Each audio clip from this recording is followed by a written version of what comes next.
Suli is going to start. My name is Larry. Suli is obviously Palestinian and I'm Israeli. You could have guessed that. And together we're going to talk to you about Combatants for Peace. Maybe guys, before we start, if you introduce yourself, where are you from, just like your name, where are you from? So. I'm Janessa Albert, I'm from Northern California. I'm Tori Blackheart, I'm from a beach community. And I'm Linda Lindeman, and I'm Houston, Texas. Nice to meet you guys. Can I ask one question before we start? What brings you all together? I got you. All right. We have like 1 hour thing? Okay. So, guys, if you don't understand, like especially Larry had Canadian thing, so it's easier for him. But if you don't understand any words in English, my accent, I learned English in jail and school, but Middle East. So if you don't understand any word, please raise your hand. Thank you. Like Combatants for Peace is a Palestinian-Israeli binational non-violent movement that started, as you mentioned, 2005-2006. Formally 2006. Informally, we had a year and a half indirect secret meetings to create the organization. The founders of the organization actually, from the Israeli side, they were ex-soldiers from like high rank in the Israeli army that refused to serve in the army anymore or reach the point there is no military solution for our conflict. Some people were pilots or leaders of special unit and forces back in the days. From the Palestinian side, people like myself will talk about personal story later, were ex-prisoners mainly, political prisoners. So we came together in direct and through a friends in a secret meetings in Bethlehem. And you mentioned the film, so I don't want to tell all the story, we'll talk about later a bit, but also we'll talk about the film where you can see it. So tell more details of the story. Bless you. The organization, as I said, like in 2006 when we started, it came, just the timing, it was the second Intifada. So the situation was much more tense and violent than these days. It's still not good, but it was much worse than these days. And we both came to meet and to understand each other while we didn't trust each other, as you can imagine. You know, as a Palestinian, to meet ex-Israeli officer or army person, you have to imagine, you know, it was not easy moment of mistrust that Israelis thought we belong to Palestinian militia, we might kidnap them. And these meetings took place in Beit Jala, near Bethlehem. I assume you guys going there. And actually we'll meet our friend Sami Awad. He's our best good friend personally and professionally, and he's an activist that joined us in many joint activities. We'll talk about it. And since then, you know, we'll talk about 10 years, and last July we celebrated, marked 10 years of Combatants for Peace. Nobody knew when we started the first meetings, this is going to be a big movement, a big message, and we will be together for the next 10 years, where we have now more members and more groups. Let's go to talk about what we have now. But I just want to mention the last Friday, July, when we marked Combatants for Peace. It means we marked the successful, relatively, of our model as a group trying to mobilize our peoples in both lines into a third place that can be different. And we really believe in that, and we have hope.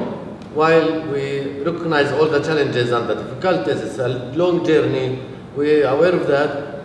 And actually we use our personal stories and our background in order to mobilize more communities and more Palestinian, more Israelis to join the joint non-violent struggle.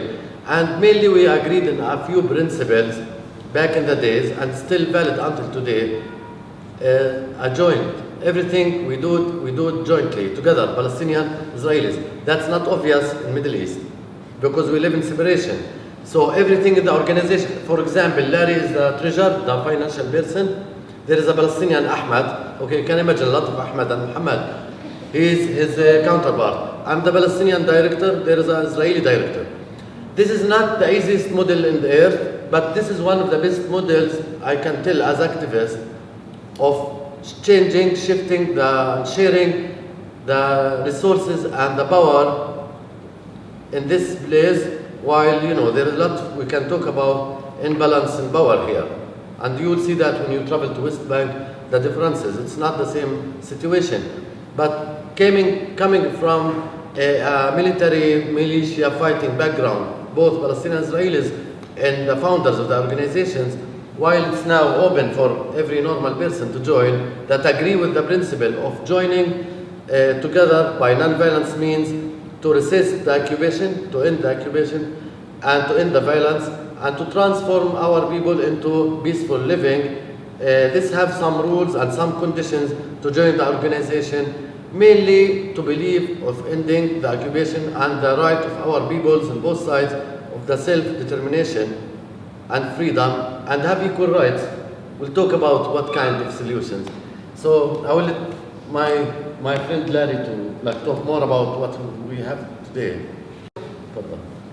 Combatants for Peace is active on a binational basis, of course, in several realms. First of all, activism in the field. We assist Palestinians. I'll give you an example. Tomorrow, there's a Bedouin village in the Jordan Valley which has been destroyed. Most of the homes have been destroyed, and we have been rebuilding. And tomorrow, they are continuing. The members of a group, which I'll get to in a second, the Jericho group, is building a playground for the children. This is in direct opposition to the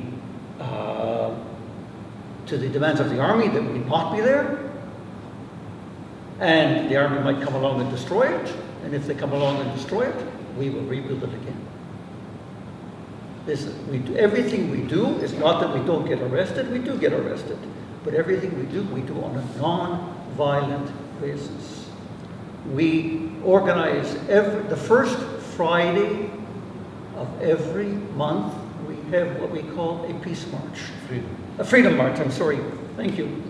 We steal it from the US, from Martin Luther King. Yes, the idea being to raise public awareness on both the Israeli side and the Palestinian side about our goals and try to attract people to the movement.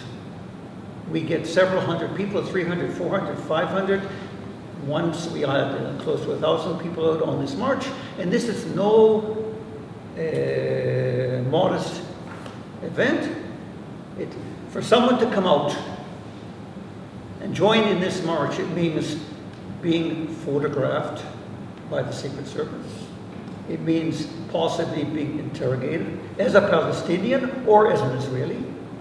As a Palestinian, they could possibly lose their permit to come into Israel and therefore their source of employment. Yet, people come out to our demonstrations. We have several ongoing activities in which we try to raise public awareness about the need for non-violent activism against the situation as it exists today.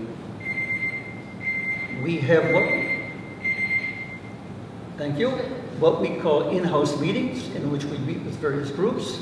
And one of our most exceptional types of in-house meetings, I mean really exceptional, is meeting with young people before they go into military service, not trying to convince them not to serve, but trying to explain them what is involved in serving in the occupied territories, what it means to be an occupying power, and the discrepancy between the occupied and the occupier, and what it means to be a humane individual and still serve in the army.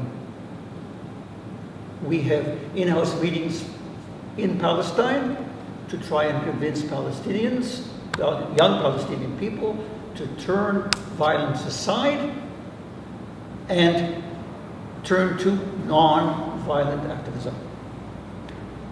We have, occasionally we have what we call classes, which we call Learning Peace, and we have speakers and open discussions about particular subjects which are either something which is very popular at the moment or ongoing issues related to the occupation. One of our most important events of the year is the memorial service. Israel has a memorial service the evening of Memorial Day every year, the same as in the United States Veterans Day,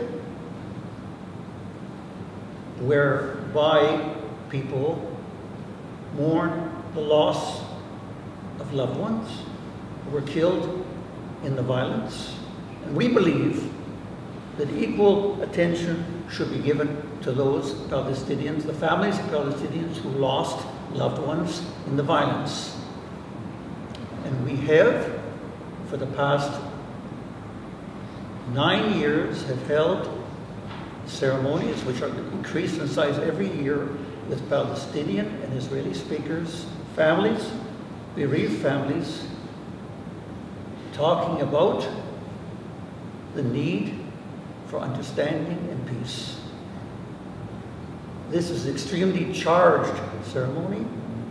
We receive terrible criticism, and we receive bomb threats, and an awful lot of violent press we get over this. We also get very positive press from certain circles.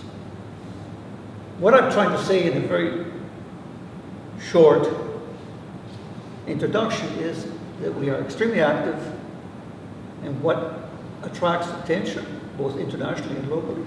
As you said, we're growing. We are still a tiny organization. Don't kid yourselves. We are far from big thousands of people. We're hardly a few hundred. But we do what we believe we have to do. Now, one of the tools which is critical for us in understanding each other, Suli and me, is our personal stories. We use this very effectively so that Israelis understand the Palestinian mindset, and Palestinians equally can get a grasp of the Israeli mindset. And what we want to do now is give you our personal stories. Suli. Just to frame also two words important for me to say that in general, Combatants for Peace is doing two things, two big titles, and the rest is details. It's the direct action.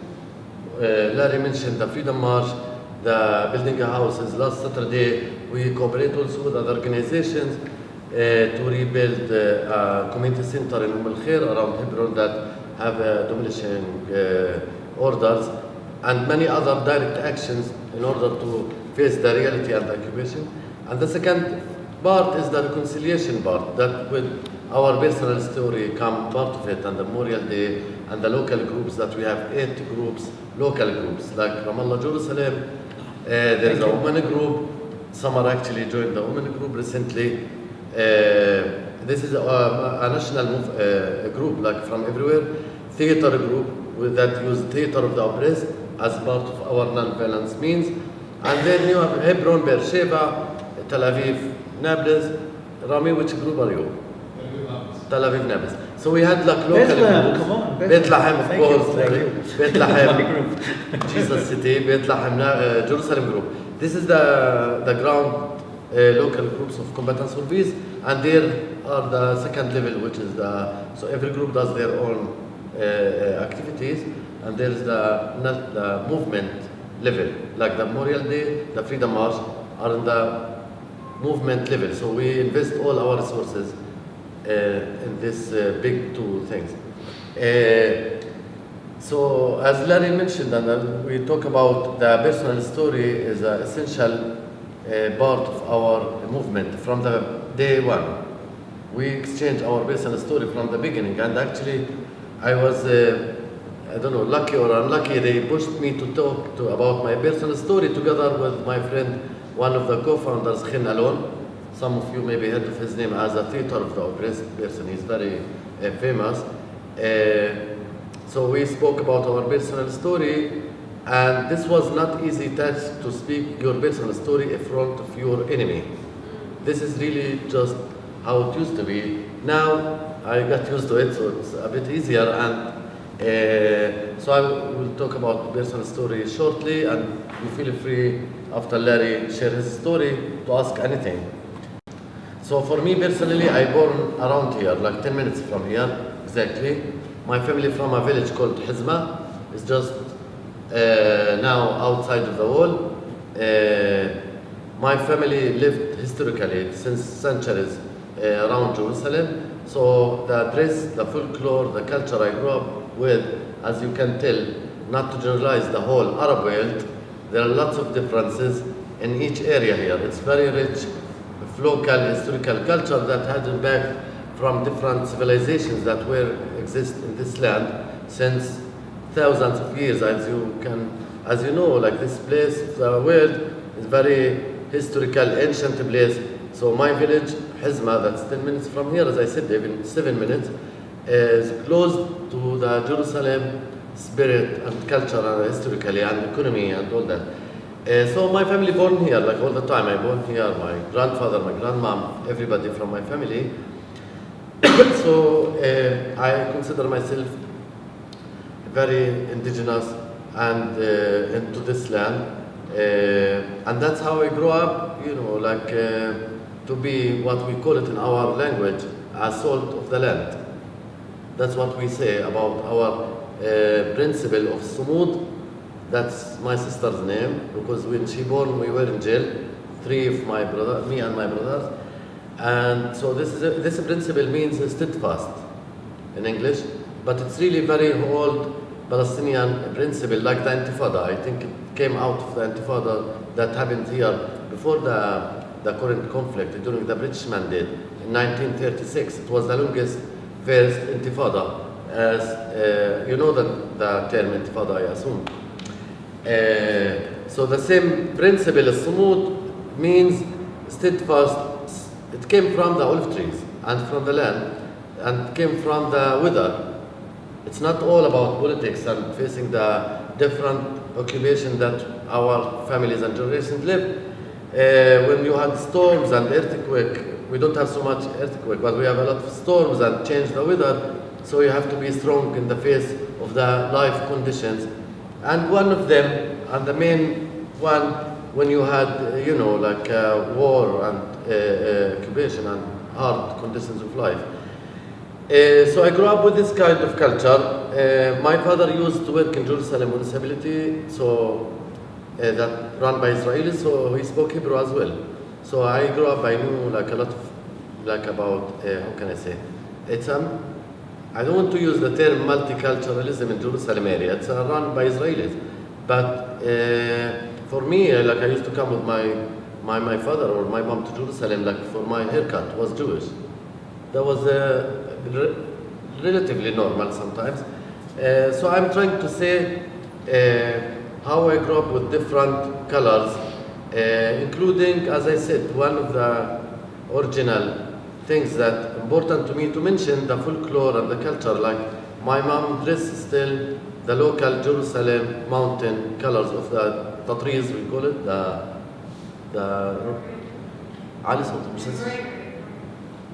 yeah, she like a handmade, you know. So you can tell every area where this woman from, especially women, they dress this because of the dress, you know. So for me, this is very important and stay important. I don't want to see the globalization taking this away, and I don't want to see also the political situation now to take this important culture for me. And I'm really not talking about religious part, more than spiritual and culture. I'm not religious person. Came from a Muslim family, of course. I mean, not obvious, but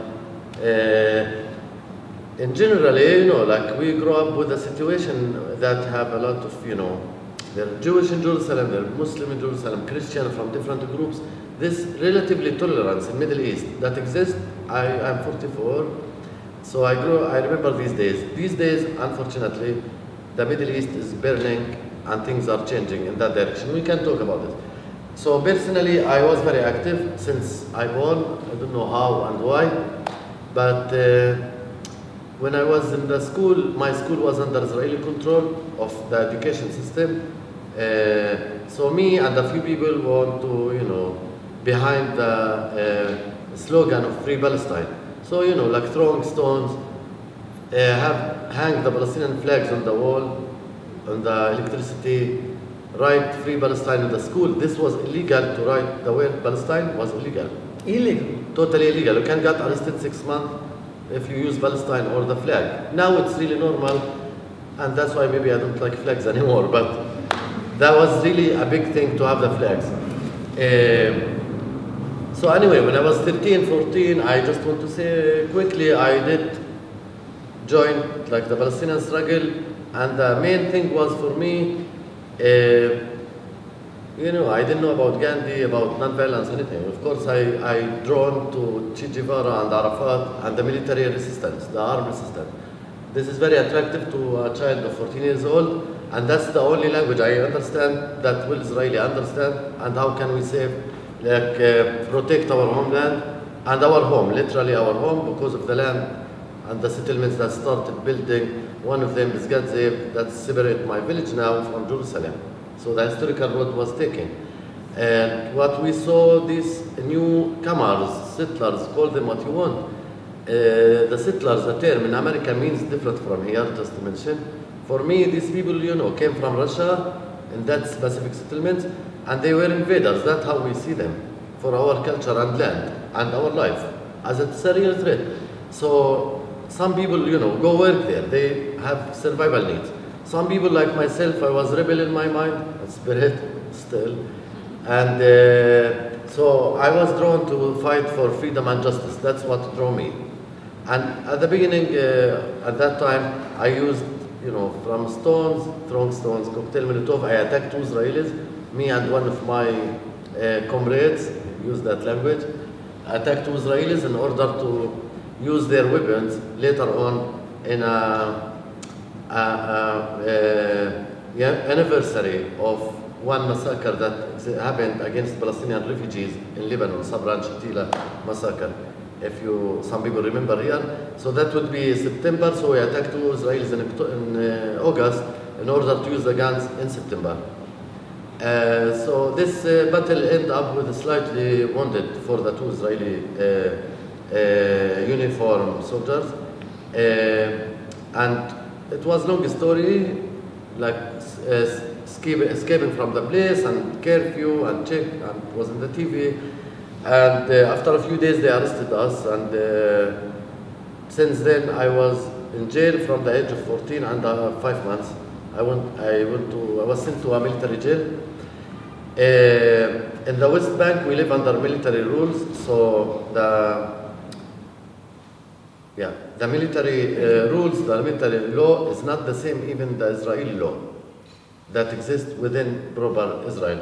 So we were sent to military jail and investigation, and then I lived a bit in the jail in Ramallah with adults, and I went back to Hebron. I lived with teenagers under 18 years old. I was also active in jail. We are, as political prisoners, used to be very organized between different organizations. I was in Fatah movement that led by Arafat. So there were a lot of people from Popular Front, communist parties. They were like second part before the political Islam came to the map. So they were huge in many areas actually. So we all belong to PLO, Palestinian Liberation Organization, as a coalition. So in jail, that's how it works. So you have to decide which organization you live with. So it was very organized community in jail that we transformed jail from like jail of humiliation into what we call it a revolutionary university. But it's not like it's something to like to go there. But since we are there, there are a lot of spiritual beliefs how you do that, how you learn to be patient and to struggle in non-violence. So the first principle you learn in jail is non-violence. This was really, to be honest, out of practical reason, nothing to do with ideology. But for me and for some other prisoners, as we study in jail, we studied about, Gandhi, Mandela was in jail himself. For Palestinian, Nelson Mandela was a symbolic, important like Arafat for us. And the Palestinian revolution at that time was a very international, global, like connected to, anti-imperialism and all that.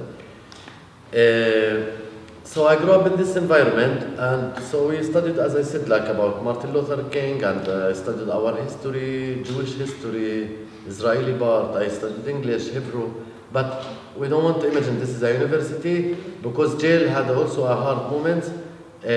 Mainly what we do with nonviolence, we do a lot of food hunger strike. I was then sentenced to Ramallah to the court when I became 15, and they sentenced me 15 years because also I refused to say sorry. That was the rule of the military, 3 military judges. They say to you to say sorry, and you have to speak, to give them a political speech that you are illegal, you are occupied, and all that. So anyway, so they give me 15, I was 15. My friend became 18, he got 18 years sentence. So it was a little joke in jails because we were the youngest prisoners for some time. And I joined a different non-violent struggle in jail, mainly hunger strikes. When I was 15, with other young teenagers, we were in a hunger strike for 10 days. No food, just a lot of water and salt. That's why we call it salt and water. It's famous in Arabic. If you read like Mahmoud Darwish poetry, you will find a lot about food, salt and water. When you go to Bethlehem, you will see this on the wall a lot, everywhere. So the food strike, the hunger strike, is one of the main tools that Palestinian prisoners used. And we got this tool actually from Ireland. It was stored in Ireland, famous. They succeeded to do the hunger strike. We got this from there, just to give the credit back. And this is not easy. I've been in this with other prisoners for many times. The maximum days, it was 17 days, 16, 17 days. It's not easy, but with the community spirit of you fight your ego into the service of the group. There is no personality here. So I grew up with this idealism. And that's why for some ex-prisoners, it's not easy to interact again into the normal community. That is a human with mistakes, with selfish, with problems. It's not easy. I'm more pragmatic than this, but I grew up with these principles of equality. For example, the canteen, the money that we got from our families, little money. If you smoke, you got 10 cigarettes. If your family send you money or not. If you don't smoke, you got chocolate. For example, that was really equal life. And also, the jail had a lot of troubles. For example, there is also tear gas were used against us in jail. Anyway, I'm talking about very organized group, very smart, educated people. We create kind of a mini government in jail. We run our life despite the struggle with the Israeli administration. That's why we organize hunger strikes, boycott the police sometimes, not to say good morning, run our interior life, education, the connection, the relation between each organization if there are problems, because we were fighting, debating each other on recruiting a new member, which organization will take him. That was a big thing, if he was going to be Popular Front or Fatah or other organizations. So it was a kind of a democratic life in a revolutionary spirit. How to explain this? I don't know. It's not like the Western democracy that we know about. It was a lot of secret also, because a lot of it is not allowed. So we have to play underground. And also like that security situation, we had committees of educational security, financial committee, all these committees. Anyway, so I spent, between the 15 years, I spent 10 years and 5 months. And then they released me after 2/3 of the period. I was already like 24, 25. And in jail, I also became, ideologically believed in nonviolence as the only path for our freedom and for our people that live from the river to the sea to transform. Because, before jail, I thought either us or them. That's only honesty I was. Many people like myself, and that's why maybe some people think why many Israelis actually that have a security or army background, they became a left wing. That's kind of a natural process. Because after you experience the fight and the military life and the hard moments, you became more aware that's not working this way, practically, ideology, moral values, and also somehow you open your mind to see the narrative from both sides. It's very hard journey, and it's not easy to think out of the box and to feel that you could carry more than what your own narrative. It's not a simple thing. Anyway, so after jail, the second Intifada, I joined the second Intifada with different demonstrations, but I didn't join the Palestinian military groups in the second Intifada, and I was among a bunch of people that called for non-violent Intifada or non-violent actions, and that would lead me later on to believe like a second step of a joint non-violent struggle. This is not obvious for many people, of course, and it's not easy. It had a lot of challenges because what exists, there are Palestinian non-violence groups and actions, but to do it jointly with Israelis, this is totally kind of crazy and hard and have different culture and different things. So that's why I was one of the first people that met in Beit Jala to started later on to have the name Combatants for Peace. This was not clear what the name, what the agreement, all that. So since then I am very active in the grassroots level to bring our peoples together onto the table of activism, and I am clear here that we are not talking about just dialogue, because in my opinion we have to admit, to agree maybe on the describing the reality. Dialogue is more in favor to Israeli, because if I am Israeli, I would totally need peace and dialogue and legitimacy, because I have a state, I have everything. For a Palestinian, generally, I'm generalizing, the needs are different story. Our needs, for me to come to my city where I born, I need permit.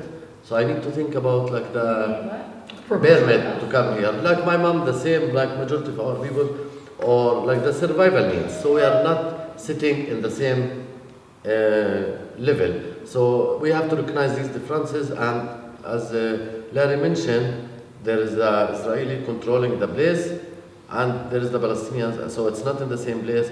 But talking about all that, it doesn't also make me feel or behave out of victimhood, which is a self-critique if you want.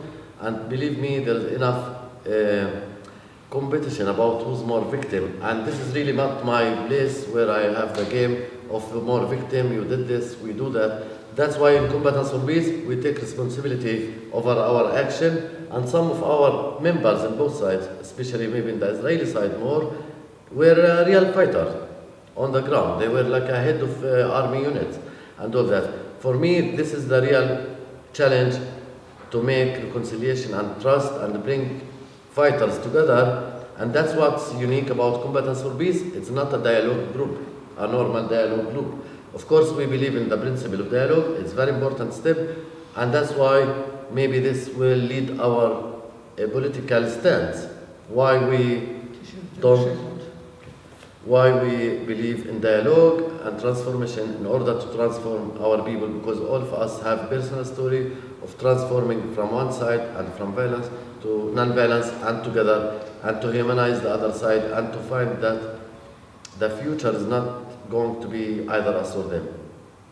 Thank you. Yeah, thank you. My story will be considerably shorter and considerably less exciting. I'll send you to jail, and That's all right. It's all right. Okay. You don't know that I said it. Well, I was born in Canada, in Toronto, and as a youth, I grew up appreciating, a Jewish youth to be precise, grew up appreciating the need for a Jewish homeland. I believe the one thing that I held, the only tenet that I held then, that I still hold today, the only one, is there is an absolute need for a Jewish homeland if the Jewish people is to survive in the future.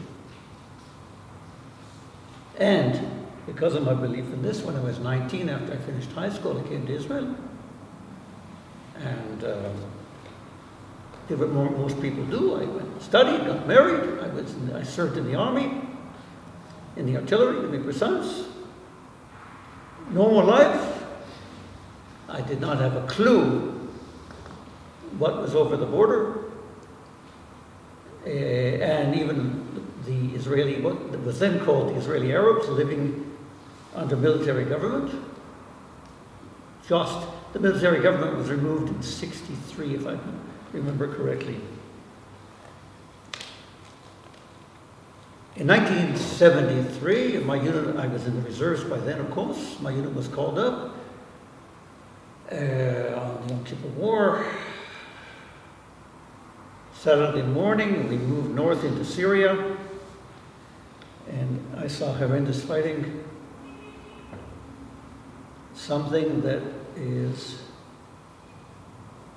you don't forget. It was a dreadful war. But we firmly believed that we were fighting for the survival of the state. IDF, the Israel Defense Forces, is the official name of the army. And we believed that we were defending the country against the Egyptians and Syrian incursions into Israel. And I continued to believe that and continued to serve in the army. And then we served a lot in the reserves between 1973 until 1982. Served a month, 6 weeks, even more every year, which is an awful lot of time when you're supporting a family and all the rest. That's the way the country was. In 1982, Israel invaded Lebanon. And my unit was shelling targets from the first day of the invasion over the advancing columns of armor. And we moved north as the armor moved north, and we saw the destruction. We were very, very heavy shelling, what's called blanket shelling, destroying everything that we were firing at, because we were firing massive amount of ordnance. And there was total chaos in southern Lebanon. And we approached a village which we had destroyed, and there were bodies everywhere. Everywhere. And there's bodies of women and children, elderly people, but no combatants. And this was beyond me, what we were doing there. And I went to my commanding officer and I said, you know, this is ridiculous. All fine and dandy, we're covering the advance of the armor, but we're indiscriminately killing civilians. And I said, I'm not going to be part of this. And he said, you're crazy. I said, perhaps, but I will not be part of this. He said, I'll put you on trial. I said, put me on trial. Better I be in jail than be part of this. He said, what do you want to do? I said, I'm leaving. Just like that. I said, it's only 30 kilometers south to Metula. Metula is the most northerly point in Israel. I'm going to call my wife and have her pick me up. And that's it. I'm walking away from this war. He looked at me and he said, all right, I'll make you a deal. You don't tell anybody what we talked about. You pack up your bags and out you go. To this day, I regret agreeing to that. I very much regret it, because I did not talk to my men until much later when they returned. I just disappeared. On my own conscience, I felt fine, but I really felt that I had not done what I should have done. After that, I was called into the unit, and we reached a compromise whereby I was doing administrative work in the army, in our unit, for a few years, and then they booted me out. I think probably they felt I was a negative effect on the morale, which I was.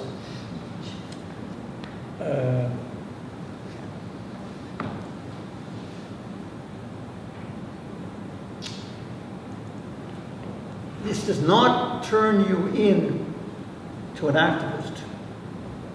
It doesn't really do very much. You start thinking about what you've done and why you've done it, and you really don't know quite where to go from there. I was working, first of all, I lived quite close to Jerusalem, and I was working in Tel Aviv, long days. And, but indeed I started becoming active, working with, assisting Palestinian children in several organizations. And eventually a friend of mine came to me and told me about Combatants for Peace, and he was active in it. I said, okay, let's see what's going on. And I went out. I had never been in the occupied territories because we always served, our unit always served on the Lebanese border until I walked away from it. Never served as in the occupying forces.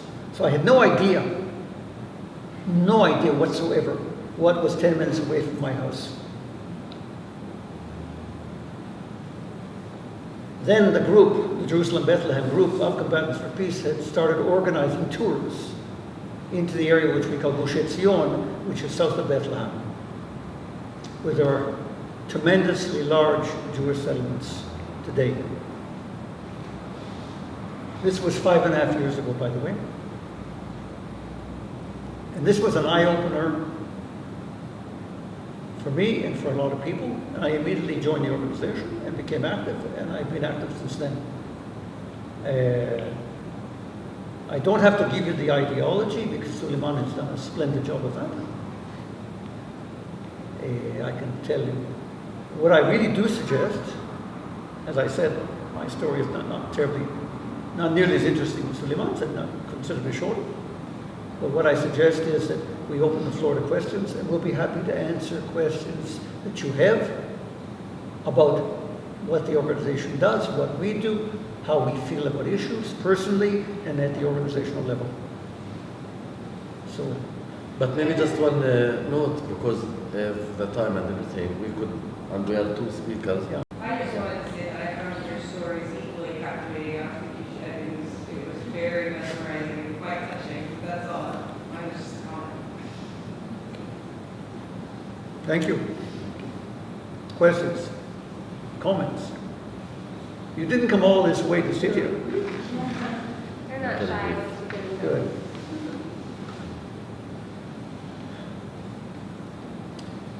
Yes. It's just so natural to me to fight back because that's who I am, that I can't understand how you can take that position. Is it because you feel that it's absolutely useless in the face of the power over you? Okay. We'll answer you, but any other comments, questions, guys? You want to? Oh, you want them? Maybe Two or three questions. Yeah. Why do you prefer it that way? Because then we can choose and relate to any of these questions, because we have to we don't have to. Yeah, if that's all right. Yeah. I just wanted to see if I was clear on how your organization works, that you may be in different areas, but you work bilaterally, Jewish and, Israeli. Binationally. Pardon? Binationally. Binationally. Yes. Okay. Okay, I'll expand So on that. that's, so it's even. Yeah. I'll expand on that in a Yeah, second. so- Sulaiman. If I understand your question, look, in the first place, it's more practical wise. Yes, the interest of many powers around here is to take the Palestinian struggle from a moral justice struggle into a violence and war struggle. And in that battle we will lose, obviously.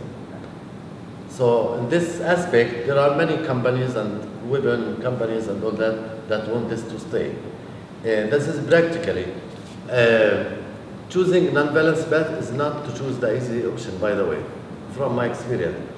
It means you choose more long journey that you suffer more, and you also can get help from like the army. But this is like where is the non-violence battle? You choose the battle and the strategy, and for me it's more really moral, ideological reason than practical, I would say. And also it's a joint struggle, not just for Palestinians, for us. Freedom that we're talking about is to free ourselves first from the victimhood and from the occupation. That's not good for Israelis as well. It's not good for his children and grandchildren. I'm single, but for my family and for my community. And that's why for me, I believe the power of transforming people into non-violence action together is aiming. This is the aim. It's not just a tool. For me, it's a whole culture that for me, I believe that violence is bad for any city under any kind of excuses. Anyway, it comes back against you anyway. So what I think and I believe that our strategy of non-violence that not based on reactions. And that's not easy. I understand for many people this vision that based on action and strategical plan that we have to see this tunnel where we're going and not react on daily events. Where is the anger, violence, action, that's how it works. If you take the last wave of stabbing, 99%, we are talking about kids, it was like this reaction. In many cases, even the Israeli security resources said, we can't prevent that because he just decided now to die. For me, my struggle is to life and for freedom and nothing, and it also come out of love to our place and our people and our land. And for me, this long struggle need a lot of really patient and people to see the vision even in the dark time, like the tension times. And that's why sometimes it's really hard. For example, we do the Freedom March. Last one example, we wanted to mark like the land day. So we brought olive trees to plant it around the street of Jerusalem, the highway, Jerusalem, Hebron. And then the army came and they said, you can't plant the tree, it's illegal. Because this is belong to a Palestinian family from Batir, and to have a paper, you have to have like a agreement from them. All of a sudden they became like they care about the people. Like this is, of course, not. So we had to have a discussion in the minute. Are we going to do it and then to have with the army, like to have a clash or not? These are like really hard decisions in the moment because for me, I care about successful of the Freedom March and the idea than, like to react on any behavior here there that will change the way. This is exactly how we learn in jail about the revolution is a train, and this train have to stay on the line. Some people will get off, some people will get on. That's how it works. And that's why it needs a lot of really patience and to see the light in the end of the tunnel. That's what we say. And so for me, it's like deep and moral. It's nothing to do with the reality of anger. Because I pass a checkpoint every day, so I'm every day angry, like every minute. I'm not going to change my ideologies and my mind and my soul because of these reactions that happen every day. Can I expand on that, please? From the Israeli perspective, the violence produced by the occupation is appalling because we are destroying our youth. We are turning our young people into monsters, literally, who feel they are a super race. This is something that I lose sleep over. It's appalling. I just don't know what to do. Except I tell my oldest granddaughter, who's now just turned 17, not to serve in the army. All right, that's the only thing I can do. I said, when you're called up, refuse to serve. And her mother's ready to kill me. No, non-violently, yes.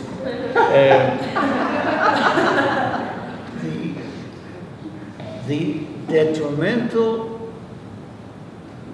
scope of the occupation is so overpowering, so extensive into Israeli and Palestinian societies. Because we are the dominant society, because we control the lives of Palestinians, does not make the situation in Israel any better from a moral perspective. Quite the opposite. The Palestinian people have a stronger moral case and stronger moral values, as far as I'm concerned, than the Israelis do. And I speak as a human being and not only as a member of Combatants for Peace. Now, the structure of the organization. Okay? Are you ready? Tori. You asked about the structure of the organization. There's a national steering committee, which is made up of, well, from here and there, a rather informal organization. And there are right now 8 local groups. Each local group is a group of Israelis and a group of Palestinians working together in a particular area. The group that I have always been in is Jerusalem, Palestine, and Jerusalem, Bethlehem, I'm sorry, and we are involved in the villages around what is called Gush Etzion. It's dreadful. Gush Etzion, by the way, a little history, which you probably don't know, was a Jewish settlement south of Bethlehem, which surrendered in 1948. It was, the whole thing was 3,400 dunam. A dunam is a quarter of an acre. Okay, 3,000, remember that? 3,400. Today, Gush Etzion is 1 million dunam. Why? Because that's very, very convenient for the government to take this huge tract of land and take all of it away from the Palestinians. All of the villages in this area have no arable land to work. It's all been taken away for construction of Jewish settlements.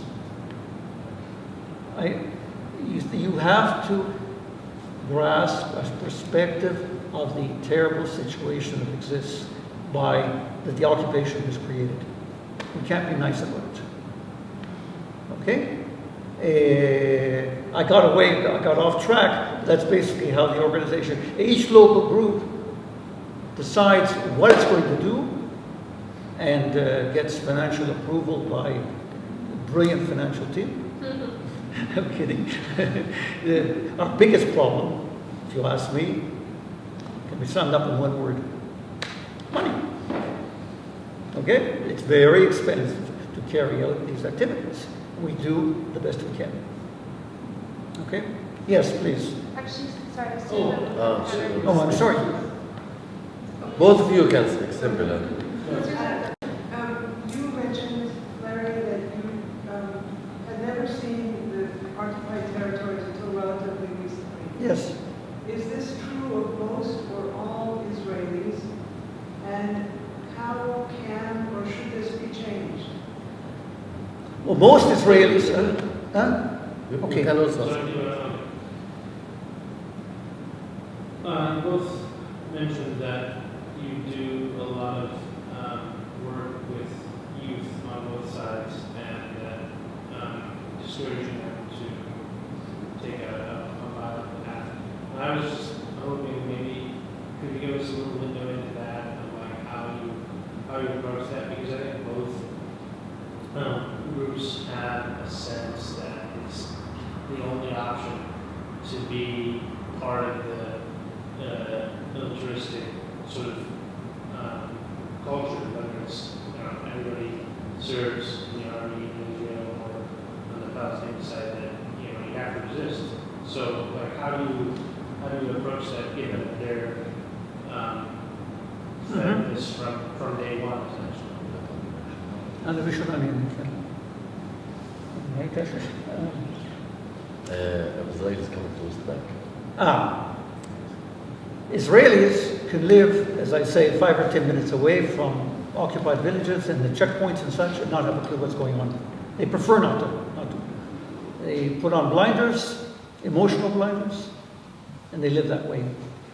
There are hundreds of thousands of Israelis living in the occupied territories, and they know exactly what's going on.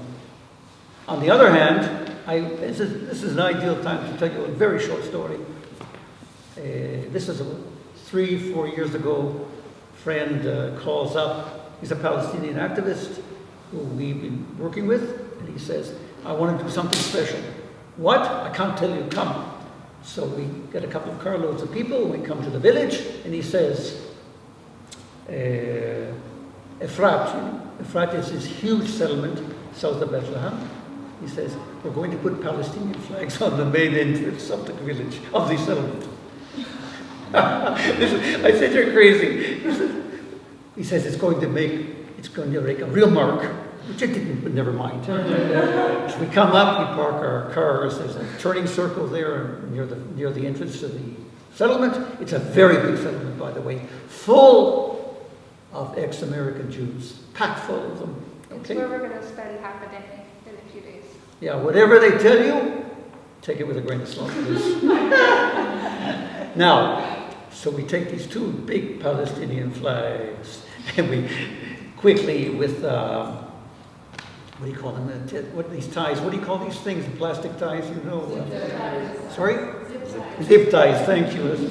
I don't know what the word in English was.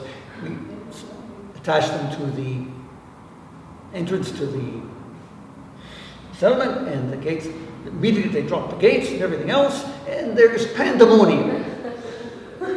And the army comes, and this stupid kid, this officer, started throwing concussion grenades. And it's full, there's probably 30 or 40 people there. And concussion, one of them rolled under a car.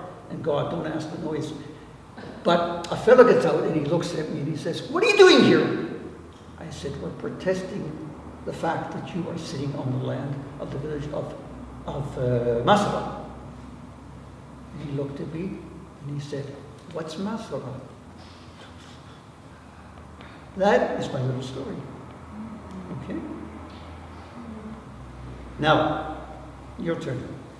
I just want to add for this also, so we do a lot of other activities in order to open the eyes and hearts of many people, including educational tours around Nablus, around Qalqilia, now Bethlehem, Area C, where Israeli can see the growing of the settlements and the checkpoint and the life of Palestinians.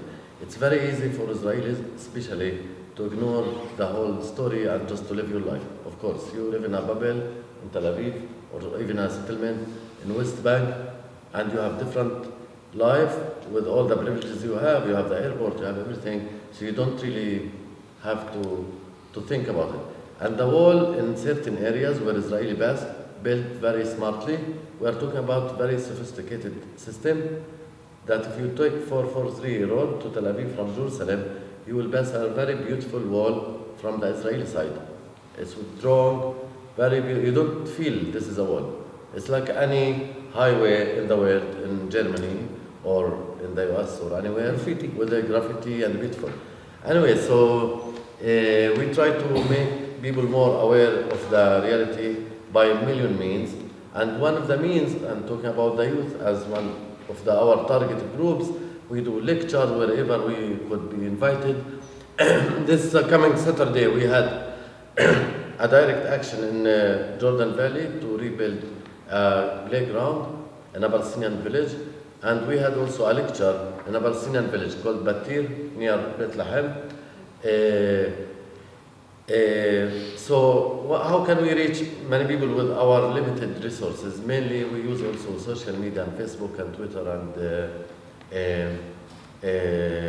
normal media, the traditional media. And you mentioned the film, actually, that the producer of the film will be coming to the Holy Land in 1 week. Steve, his name, Steve Abkin from New York, is really famous, of a documentary film person. So he will try to hire like a company to show the film, the documentary, in both societies. The documentary is very challenging for the normal, typical narrative, one-side narrative. I showed to my family a few days ago. It was not easy. They asked me a million questions, even like the kids. It's not easy to humanize the other side. That's not obvious here. And the other way around, of course, everywhere. But this documentary made really smartly about 8 characters in Combatants for Peace and the organization and the whole narrative from both sides. And we hope by this film, by our activities and going activities, by direct contact like lectures and meetings, and by all the means that we can use, that we will transform as many as people as we can. And the first example of this, what Larry mentioned about his family, I would say a real story now, like in next month.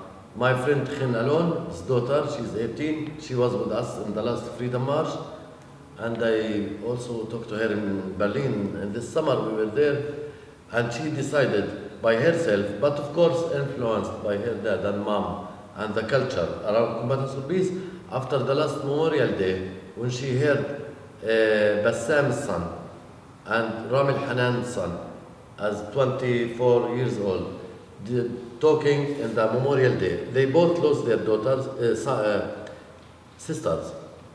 One Palestinian, Bassam, one of the founders of Combatants for Peace, he lost his daughter in 2007, shot by Israeli army. She was 11 years old. And Smadar al-Hanan, I think, she was like 15, 16 in a bomb in Jerusalem by a Palestinian. So their brothers spoke last Memorial Day, and after this she decided not to serve in the army, and she decided to go to jail. This is really brave, and for me, this is my hero. Like, she's not going to find a way not to serve. She's going to do it as a political statement, and this is the hope for our next generation. For me, and I can't honestly struggle for my ethnic group, if you want, Palestinian, without thinking of her. I don't see a difference between my struggle for my nephews, I have a lot of nephews, and for her. I can't see a difference because she just born Palestinian or Jewish. This is not my thing personally, and I think that's what our message in the end of the day, that people find a partner. This is the main problem here. If you ask 80% of Palestinian and Israelis, they will tell you, I want peace. They feel morally about themselves. The other side don't want peace, and they can give you examples why. And there is no partner. This is the main battle for us, to show there is a partner, there are challenges, but there are people in both lines want to live normally. That's like a normal human nature. If we are normal, we're supposed to look for like a normal, peaceful, normal life. I always tell Israelis, when my mom, that she never went to Harvard or any kind of this kind of universities, like a village woman. When she wake up in the morning, she doesn't think about Theodor Herzl and Zionism. Of course, she will think about her kids and how they go to school and the normal life. This is the majority of our people. That's I believe. Of course, there are extremism that want to fight forever, but this is not our struggle. Therefore, I think we became a one side, and Combatants for Peace, together with our alliances, as one of the principles of non-violence, to look for alliances locally and worldwide. And that's why we see you, I hope, as part of our alliance to make this change. Because our conflict is not really just in Ramallah and Tel Aviv and Gaza, Like Larry just mentioned, in that little, in that settlement, we were like American Jewish, simply, honestly. This is more extreme people than Israelis I know. Like I studied Hebrew, I know a lot of these organizations. So I think especially in the United States, you are part of the problem and you could be part of the solution. Simply, that's what I'm happy you guys come here and you meet different organizations, because I think if we ally together, talking about the 50 years of the 67-day war, the occupation, whatever, next year, our next step after 10 years of Combatants for Peace is to ally with as many as we can, organizations, activists, individually, not to unite in a one group. This is never going to happen, as you know, but to unite under certain moral values of joint non-violence, simply. And the more people join, the more people help and be part of it, the more we can make change here, because it's really related to, this is the mother of the conflicts in earth, for good and bad. we are not maybe so happy that there is so much international attention on one side, but this place, you know, many people feel connected to this place, and that's why I think, especially, I'll finish now, but talking about the film, it's an opportunity for you and for your network. Not every American is ready to come here anyway, for a million reasons. So maybe you can send the documentary will be screened in October, November in many places in the US. So you can send them like to see the documentary and get more info. Count us in, because your partners and Al. Creating, sorry, just a minute. Practically, even we are creating a Friends of Combatants for Peace in America. So we'll be happy if you and anybody want to be part. I'm not talking even about just fundraising and money, like really like a solidarity, different solidarity action. And so we'll be happy to be, we're in touch already, so we'll be happy to be in touch more with anybody who want to be involved. And to send you the schedule of like the film, and some of our guys will be there, so we can meet more of Combatants for Peace in the US in the coming 2 months and more actually. I would like to present a minority opinion. I'm not certain that such a huge majority of either Israelis or Palestinians really understand today the need for coming together in peace and the willingness to be able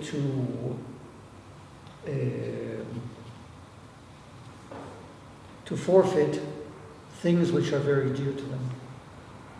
And I really believe that one of our central tasks in Combatants for Peace is raising awareness among the Israeli public and the Palestinian public about this dire necessity to save our societies and create Palestinian and Israeli entities. And I'm certainly not going to get into discussions about what and how, because it's just not relevant. What is relevant as far as we're concerned is to move things ahead. And this is what we're trying to do. If I go out on the street today, and if you go out on the street and start interviewing Palestinians and Israelis about who's responsible, how are you going to bring about peace, you'll get some of the dumbest answers you've ever heard. Okay? Next. I'm trying to understand this strong belief that I think you said is the need to have this homeland. A Jewish homeland? The design, is that Zionism? Is that what you would call it? If you want to call it Zionism, I don't care what you call it. And is that something that you think, as an Israeli, a person could, or yourself, could give that up to just have the sense, I'm thinking of my own country, where, people go there to live and work, but this idea of putting a boundary around something that's theirs, I'm trying to understand that concept, I guess, of what you mean by you have to have this homeland. Well, I will be difficult, and you'll forgive me. Okay? I will be difficult in my response. Are you ready? Mm-hmm. Yeah. Europe is one big Jewish graveyard. Okay? And I don't want another one. Okay? How would that happen? How did that happen? No. Oh, I can tell you how it happened. Oh, can I? I understand that. I just want I doubt it. How could that happen again? Oh, come on. You're very naive if you do not believe the animosity against the Jewish people does not exist. To the point where just given the opportunity, it would happen again. It happened in Germany. It didn't happen in France or in Great Britain or wherever you want, because the Germans lost the First War. That's the only reason it happened, and the circumstances permitted it. But if we're going back, do you want me to give you a list? Do you know who Selmanitsky was? You ever heard of the fellow? Charming fellow. It was Ukraine. They butchered about 800,000 Jews in the 18th century. Shall I go back? I can take you back from the 7th century on if you want. I'm no good historian, but I've read enough to appreciate the need for a Jewish homeland, all right? Yeah, I'm sorry I told you I was going to be difficult, so you'll forgive me. Do you take positions on things such as repatriation or Sorry? return? Do you have a right of return policy? I believe, personally, this is my personal opinion, it is something that I've discussed with many of our members and other people. The Nakba was a grievous deed done by Israel. Unforgivable. Absolutely unforgivable. The fact that 750,000 Palestinians were driven away from their homes where they had lived for countless generations. They did not leave on their own. They did not leave their material goods in their homes and their villages because they felt like living. They were driven away.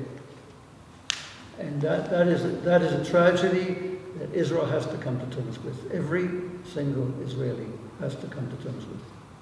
This is part of a process in which, if it is not realized, we will never really come to a proper understanding. How? I'm just a little guy, forgive me.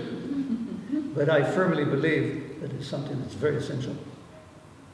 Is that a group policy? Look, of course, first of all, like in Combatants for Peace, it's a more initiative organization of movement that people have really different opinions on different topics. Especially the hardcore one. Let's say the BDS, I can tell you what we think. Nothing to, like we do have position. The 2-state, 1-state, 3-state thing, what solution? We do have a position as organization. I would love to say about it also. But of course, individually, there is a lot of freedom and democracy, free of thinking, that everybody really have different opinion. We agree in these principles. That's what I understand. We agree in a binational or joint non-violence action. That's like conditionally to join the organization. And we agree to end the occupation.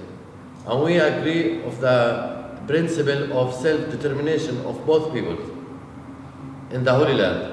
That will include, of course, Jewish homeland, call it what you want. I look for homeland as well. My family was also expelled in the 67, not even Nakba 48. They also don't have a homeland. They can't come back. So what we talk about is really the recognition of the narrative of both sides.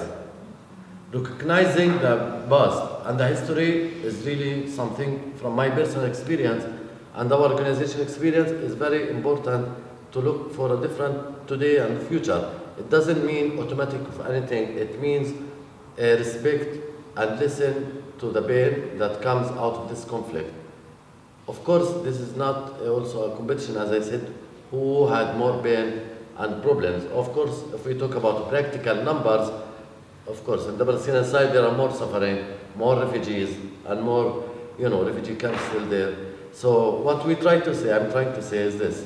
We try to do a reconciliation by legitimizing and humanizing the story and the needs of each side. And in this case, what I described at the beginning is very important to look at the needs of the Israelis is not the same needs of Palestinians because we are not in the same place. The needs of Palestinians is more dignity and freedom of movement and life, simply a need of life, simple. The need of Israelis, if I can say, is more legitimacy of this state to be a normal state in the Middle East. I can tell you the truth, it's not easy for majority of our Palestinians, and we're talking now more as Palestinians, to see Israel as a normal state country, because many of people, when we talk about homeland, whether you are on the Jewish side or on the Palestinian side, from all political map, you are talking about the same place. So for me personally, this is me personally, and I assume I don't conflict with Combatants for Peace policy. I'm not refugee, but for me, Palestine is not Ramallah and Jerusalem and Hebron. I totally belong and feel connection to Jaffa and Haifa, where Israel now. And I have zero problem, personally, to respect a Jewish, especially religious people, if we talk, not even the Zionist secular people, the Jewish one, that feel belong to Hebron. I don't zero have problem with that. And I think we should respect that feeling. Samar is a refugee from a refugee family, her family's house in the airport where you flew. Simply. So why this feeling is not legitimate? This is really, we have to face this history. The same, my village have a Jewish graveyard from 2000 years. I grew up with this as a normal thing, naturally, really. I don't feel a threat of my identity to recognize this feeling of belonging. So I understand it's complicated and hard for majority of people to be in that level because it's threat our national narrative. If we recognize Jewish history here, it's kind of mean automatically. I'm explaining why this is hard for other people. And I was there too. It recognizes whatever Israel does. The other way around, if Israel recognizes automatically the Nakba and the 48, it's easy to see the facts because many Palestinian houses are still there, and the keys and all that, and that generation is still alive. But for many Israelis, they are afraid from recognizing this means, right of return immediately, to feel immoral about yourself and all that. So it's complicated a bit, we understand. But I do think now, after years of experience, we do have to have a place to carry the narratives on both sides. Practically, what we say in Combatants, and what I said today, like a joke, but it's a true. Many Israelis came from Poland and Germany. This is the truth. The establishment of the state came from Poland and Germany. And what I say to many of my Palestinian friends, they say, oh, Combatants for Peace are nice, but would they go back? I would say no. I would really want to say practically, my family are not leaving. My family in Jordan are not forgetting their belonging here. And Jewish/Israeli, call it what you want, that born here a few generations are not going back to Poland and Germany. That's what I know, practically. Morally, the connection here, I think it's moral, legitimate. I don't feel a threat of this. My only problem with this, I would say, how can we share these resources? This is what we try to do. And Combatants for Peace is a small example of a model, can give example how this place can be run, whether in one state or two states or no state or three states. There is a new initiative actually that a lot of momentum has and a lot of people in our organization supporting it, called 2 States and 1 Homeland, that totally recognize these elements from the refugees and even settlers, also in West Bank. It's complex a bit, but there is no easy solution for our complex conflict. And as I said, the claim to the land is totally about the whole land, the whole of it. The whole of it. And for me, like I think at the end of the day, the practical arrangement solutions, classically Combatants for Peace in 2005-06, we wrote in our website, it's still there, that we support a classical two-state solution, because that was the time that the two-state solution was the only solution people talk about it. Lately, due to the changes in the ground and settlements, and this solution became really impossible. Like when you go to Hebron, you will see like where this state will exist at all. Anyway, Area C, which is the majority of West Bank, under Israeli control. So let's be honest also, and there are many people in the organization change their what they support. Some people support 1 state, some people support 2 states and 1 homeland. I see more people there actually, and a few people still support the classical 2-state solution. I'm not dividing this by Israeli-Palestinian, like different members, We are strategizing this again, or we think about this again, but I would say our work is to bring this day closer to happen as part of a bigger movement of nonviolence that really try to bring this change and not to stuck with, like the whole debate about what state, what solution. And also I want to mention this is, this discussion is important, of course, but it would lead us to this. In the first place, let's humanize each other and legitimize this feeling of belonging. I told him, I'm going home. Okay, and now talk about the homeland thing. For us, it's not really a theory and privileged discussion. It's a real threat of real life. Next month, in October, we have the olive harvest. My family is still the same, and other families, they need a permit to cross the wall to their land to do the olive harvest. So for me, I care about these people more really about, the privileged discussion of which kind of state. So that's why we try in Combatants for Peace to bring our people together with all the harm and the challenges that we are aware. And that's why I want to mention a sentence about the BDS, because you don't ask, but you don't have to be polite, and I would say what we think about it. The same for the BDS. What do you think about it? Yeah. I know, I say as Combatants for Peace. BDS is boycott, The boycott. and sanctions. Yeah, in Combatants for Peace, because it's another sensitive issue. We also similar to this one state, two state, three state. Firstly, there are freedom of choice in Combatants for Peace to join or not to join the BDS as a movement, because it's a binational movement. Because practically reasons, we don't endorse the BDS. In the same time, we do think it's legitimate a non-violence struggle, generally as a movement. But we stay, natural. For us, our work based on these alliances, and I can't boycott my alliances. If you are in the States, you can decide what you wish, which struggle you want to carry. For me here, I'm not in that privilege not to talk to Israelis, to bring them to West Bank, to bring them to our Freedom March, to transform people. They will not transform from the sky. Everybody in Combatants for Peace I know that became really activist on the ground was not like this at the beginning. He needed or she needed like 2, 3, 4 years a process, like I don't like this word, but processing, to come visit any Palestinian village. That's not easy. And for me, personally, I think now, not the organization, we do the struggle of non-violence, direct action, and reconciliation and dialogue, and I think it's important. Doesn't matter what solution, 1 state, 2 state, 3 state, we live in it's a very small country at the end of the day, and we have to live next to each other. I have a question about that organization. Yeah. Yes. What do you see, how are your recidivism rates? And I use that meaning as far as people that have joined and sort of then Oh, gone back I to. missed the word. I use the word recidivism because I'm a lawyer and it's a weird thing. But as far as going back to violent ways, and I suppose it applies going more on the Palestinian side. I don't understand the word English-wise. Summer shoes. يعني شو عدد الناس اللي انضموا للمؤسسة وبعدين رجعوا للعنف؟ أو رفضوا، بطلوا. Okay. Sorry? Yeah, does that happen? How often does it happen? Not an issue? I've never seen it happen. That's awesome. Okay. No. I've seen members. No, I've seen members Individuals. become individuals. Thank you, who've become inactive.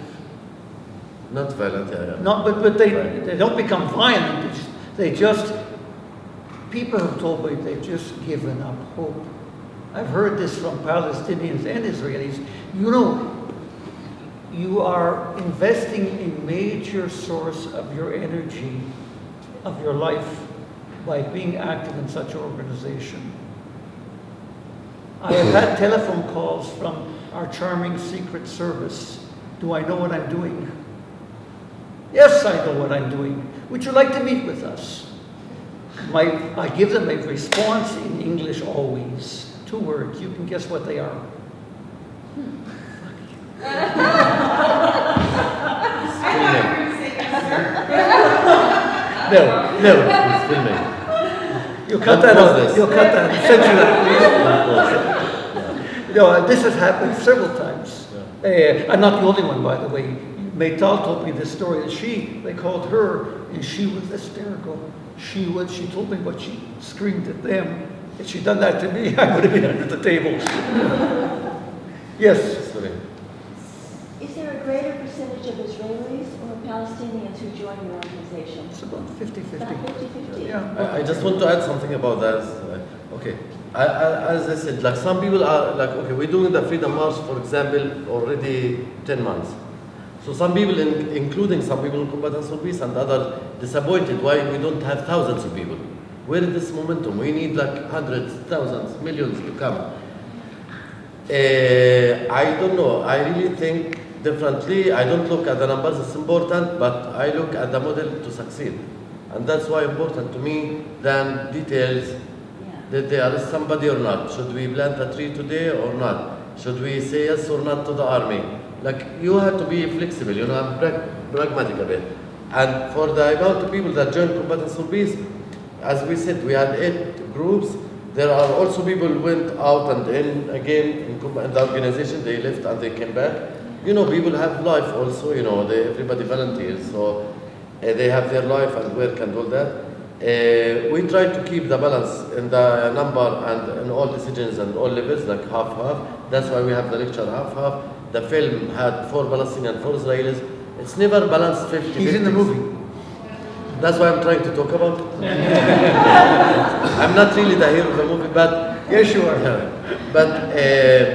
but like it's not about the mathematical thing like 50-50. I don't really believe in this so much personally. It's more about the ability to pass our message and our model to give hope. What Larry said is very important, since we are in the end of maybe this lecture, to say that people here, and that's a dangerous game, losing hope. Many people will join also alliances around the world. You don't feel alone, just a few people. But that's how I know about any change in the history. It was never like a masses came in a minute. This has never happened in any type of revolution. And what one of our founders, his name Avner, he's also in the film. Yes. But because, you know, like I know him since now 10 years, his mom came to the film festival. It was screened in the Jerusalem Film Festival. You know, because we are inside the storm, it's hard to zoom out and see the picture. It's really hard. So you don't really think how big are we or small and is it important or not. His mom said, when we celebrate the 10 years of Combatants for Peace, we celebrate with a few events. Just to mention this, and it gave us a lot of proud and feeling of pride and proud and hope. We had the biggest Freedom March that day since we started the Freedom March. You can see this on our Facebook and give us a like and share this with your friends. And second, we screened the film on the wall. I don't remember this thing happened. To screen the film on the wall and brought buses from Nablus, Ramallah. On the separation wall. Yeah, Beit Jala. You will see the wall from Ramallah, Jerusalem, Bethlehem, Tel Aviv. That's not easy to bring Tel Aviv people, you know, to like inside Palestinian territory in the night to watch the film together, talking about Combatants for Peace. Was an important historical momentum of reflection. And we brought 2 Irish ex-fighters from Ireland. They were in jail for 10 years and 15 years. This to give, and they spoke in the Freedom March 5 minutes. And they told us, a lot of moments, you just feel alone. And that's why it was important for us to bring them, to inspire our people, our community, our activists, to see beyond the reality of darkness, to see the light. And that's not easy, we understand that. So out of all this, we, you know, felt, you know, we done a lot on this. So Avner's mom, after all that, she told him, you know, we were excited and, you know, like hugs. And we were crying. After this, we went to Makhrur, one restaurant in Beit Jala. And really, me and Avner and Rod and a few of the old guys, it was a big, like we never thought this will happen. Like, it was not really, it's not easy to see this. And we were really proud and like, how can I say? It's a big feeling, like really deep. I can't even describe that with staying modest, yani. But his mom told him, you guys are making history. So for me, this is like, really, she described something big and she can see it from outside of the circle. That's important. Yeah. And last sentence I want to say, I'm finished my talks here, since I am also excited with the film, I have to admit. Michael Moore, that you know, we invited us for his film festival in Traverse City 2 months ago. everybody knows Michael Moore, right? So I don't know him very well. Like I don't know really his movies like very well. I'm not really You're good great. with this. I know they are, and actually he was giving us hard time after the film, questions and answers. So it was me there, Khin alone, and Steve Abken, the producer of the film.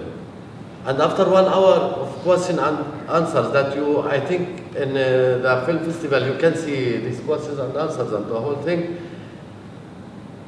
We invited him for next year for 3 days of non-violence action, of showing films on the wall, bringing hundreds of activists from the world to join our Freedom March, ongoing Freedom March, and to create an international non-violence, joint non-violence movement that I hope you will be part of this.